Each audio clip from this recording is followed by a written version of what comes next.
Education किस level तक होनी चाहिए? आज का जो एजुकेशन सिस्टम है, समझिए, थ्योरेटिकल या प्रैक्टिकल? प्रैक्टिकल होना चाहिए। क्योंकि थ्योरी तो बहुत सारा पढ़ाई जाती है, इतनी सारी ट्रिग्नोमेट्री पढ़ ली, साइन थीटा कॉस थीटा पढ़ लिया, और अभी ये काम नहीं आ रहा है। तो कैसी एजुकेशन होनी चाहिए? कैसा एक, जैसे आप मोटिवेशन स्पीकर भी हैं, तो मैंने देखा कि जितना हमने पढ़ा था वो कुछ भी काम नहीं आ रहा, मेरे भी काम नहीं। जबकि वो करेज, वो पेशेंस, वो कमिटमेंट, वो एटीट्यूड, कहते हैं कि शेर जंगल का राजा होता है, जबकि सबसे वजनी हाथी होता है, चालाक लोमड़ी होता है। तो वो एटीट्यूड कैसे लाएं?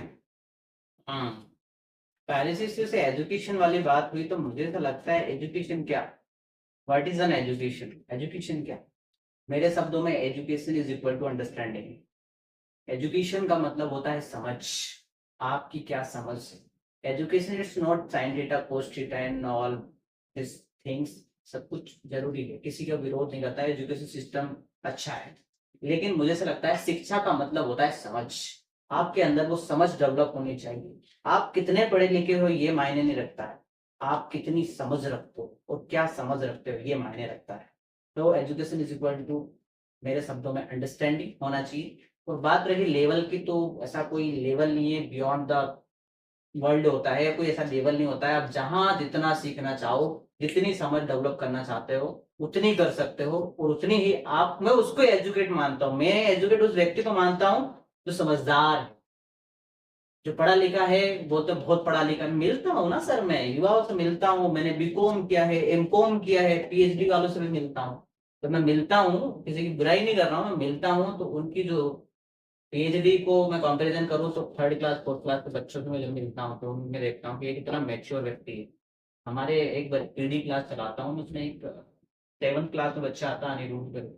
अनिरुद्ध का विजन है कार कंपनी खोलना, सिर्फ 7th क्लास में, स्टडी का सिर्फ का स्कूल में पढ़ता है, और उसका विजन और मिशन और उसका गोल है कि मुझे कार कंपनी खोलना है। उससे रिलेटेड सारे क्वेश्चन, सारे क्विज, सारा नॉलेज उसने इकट्ठा कर लिया। उससे पूछ लो कि बेटा 8 लाख का बजट है, कौन सी कार लेना है, बेटा कार में क्या क्या होता है, कौन कौन से मेजर पार्ट्स होते हैं, कौन सी कार किस कलर में आ रही है, क्या ट्रेंडिंग चल रहा है, क्या अपडेट चल रहा है, सब कुछ पता है उसको।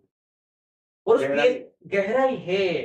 तो मैं वही बोल रहा हूँ ना कि उसके अंदर समझ है। वो पढ़ा लिखा क्या है, 7वीं क्लास कुछ नहीं, लेकिन अंडरस्टैंडिंग और गहराई उसकी देखिए, वो एजुकेटेड है, उसके काम के प्रति, उसके लक्ष्य के प्रति, उसके एजुकेशन के प्रति, उसकी नॉलेज के प्रति एजुकेट है, अंडरस्टैंड है, उसकी अंडरस्टैंडिंग है उसकी। तो वो एजुकेट व्यक्ति मेरे मायने। और एक पीएचडी आदमी से मिला मैं, तो वो मुझसे बोला सर अब जिंदगी में मैंने पीएचडी कर लिया, अब क्या करूं? मैंने क्यों करी तूने पीएचडी? तो फिर मेरी मेरी निगाह में वो आदमी अनपढ़ है, डॉक्टर लगाता होगा मेरी निगाह में, क्योंकि अंडरस्टैंडिंग नहीं हो। तो खुद को अपनी लाइफ के प्रति समझ नहीं है, वो लोग क्या समझाएगा भाई। तो पहली चीज तो ये है कि education is equal to understanding. आपकी लाइफ में आपकी अंडरस्टैंडिंग होना चाहिए, आपकी समझ होना चाहिए, आप कितना समझते हैं, कितना लोगों को समझते हैं, खुद को कितना समझते हैं, और सिचुएशन को कितना समझते हैं, वो होती है एजुकेशन। एजुकेशन का मतलब यही होता है रियल में। अच्छा, भगवत गीता से हम एजुकेट होते हैं, शिक्षा लेते हैं। क्या शिक्षा देती है भगवत गीता? आपकी समझ क्या है, आप परिस्थितियों में कैसी समझ रखते हैं, लोगों को कितना समझते हैं, उससे भी बेहतर आप खुद को कितना समझते हैं, ये भगवत गीता हमें सिखाती है। बहुत